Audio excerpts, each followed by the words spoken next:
আফগানিস্তানের কোনার প্রদেশের সারকারি জেলায় ক্ষেপণাস্ত্র হামলা চালিয়েছে পাকিস্তান সেনাবাহিনী। স্থানীয় সূত্রের বরাত দিয়ে এই তথ্য জানিয়েছে খামা প্রেস। সূত্রের বরাত দিয়ে প্রতিবেদনে বলা হয়েছে, শুক্রবার দিবাগত রাত 2টায় পাকিস্তানি বাহিনী ক্ষেপণাস্ত্র হামলা চালায়। নাভা ক্রসিং ও সারকারি জেলার বেশ কয়েকটি এলাকা লক্ষ্য করে এসব হামলা চালানো হয়েছে। ক্ষেপণাস্ত্র হামলার কারণে সেখানকার বাসিন্দারা ঘরবাড়ি ছেড়ে অন্য এলাকায় আশ্রয় নিয়েছে। তবে তালেবান সরকারের পক্ষ থেকে আনুষ্ঠানিকভাবে এই হামলা সম্পর্কে এখন পর্যন্ত কোনো মন্তব্য পাওয়া যায়নি। কাবুল নাওর প্রতিবেদনে বলা হয়েছে, সীমান্তবর্তী কোনার প্রদেশে পাকিস্তানি বাহিনী কয়েক ডজন ক্ষেপণাস্ত্র হামলা চালিয়েছে।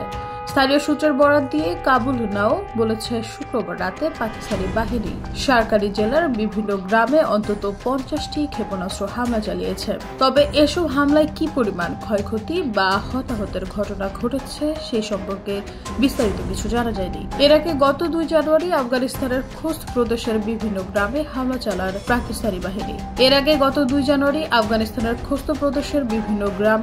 চালায় পাকিস্তানি বাহিনী।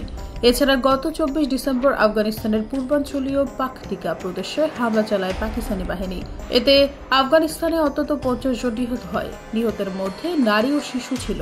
পরবর্তী সময়ে পাকিস্তান সীমান্তের বিভিন্ন নিরাপত্তা চৌকিতে হামলা চালায় তালেবান যোদ্ধারা।